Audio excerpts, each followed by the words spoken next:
magaalada Baraawe oo caasimadda dawlad goboleedka Koonfur Galbeed Soomaaliya ayaa toddobaadkan la filayaa in lagu soo gabagabeeyo doorashada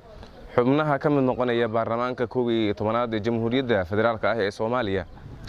magaaladan waxaa yeelay 26 kursi 13 ka mid ah hore ayaa loo doortay 13 ka harsan toddobaadkan ayaa la filayaa in la doorto sida ay shaaciyeen guddiga doorashooyinka heer dawlad goboleed ee Siid. kuraasta magaaladan yaallay ee toddobaadkan la soo gabagabeyn doono waxaa ka mid ah hoob 187, hoob 251, hoob 195, hoob 194, hoob eber 62, hoob 148, hoob 162, hoob 256, hoob eber 45,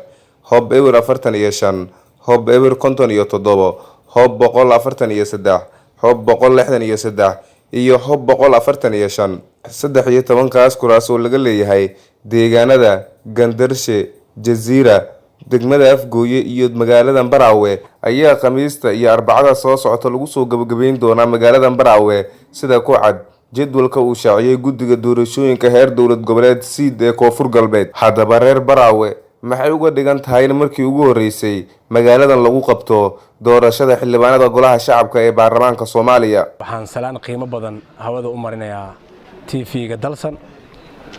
shaqaalihiisa iyo dhammaan maamulka. Dr. Liibaan Abuukar Baafo, gudoomiyaha magaalada Baraawe ayaa warbaahinta Dalsan u sharaxaya in Baraawe ay ka dhacdo ama lagu qabto 26 kursi waxay noogu dhigan tahay inuu jiro isbedel weyn sababtoo ah 2016 doorasho dhacday ayadoo ay tahay Baraawe caasimadda Koonfur Galbeed saas ay tahayna kama dhicin doorasho laakiin maanta waxayna tusinaysaa annaga hoggaanka maanta jooga maamulka Koonfur Galbeed madaxweyne Cabdicasiis Xasan Maxamed Laftagareen inay ka go'an tahay in wax kasto Soomaali iyo guud ahaan wadanka looga heshiyo inuu hergeliyo dawladnimadana uu ka run sheego inay ka dhigan tahay ee noogu dhigan tahay sababtoo ah waa dareemi kartaan in ay tahay magaalada Baraawe magaaladii labaad ee loo asteeyay maamulka Koonfur Galbeed in lagu qabto kuraastiisa oo 26 ah oo hadda ay dhacdayba maxay 13 kursi bariyo ama laba bari kadibna ay dhici doonto 13 kale taasoo aan u diyaar garoonay inay dhacdo haddii la yiraahdo marka bulshada Baraawe iyo dhammaan maamulka qaybaha amniga odayaasha dhaqanka haweenka iyo kulli inta kale bulshada ay dhalinyarada ku jirto waxay dhammaan aad u bogaadinayaan in doorashadii hore ay ku soo dhamaatay si wanaag ah oo qurux badan 13 kursi kuwa xigana ay ku dhamaan doonaan si wanaagsan haddii la yiraahdo waana bogaadinaynaa haddii la yiraahdo qaybaha kale ee noo soo socda haddii la yiraahdo maalmaha soo socda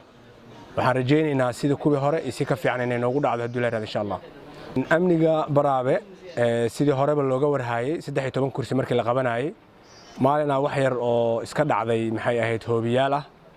oo dhibaato shacabka u geystay shacabkaasna Ilaahay naxariis janno ha siiyo inta dhimatay inta maxay ahayd dhaawacmatayna Ilaahay ha u booga dhayo laakiin amniga wixii ka dambeeyay maalintaas ayadoo markii horeba u wanaagsanaa meelihii ay waxyaabaha ka dhaceen iyo dhammaan meelihii looga shakiyayba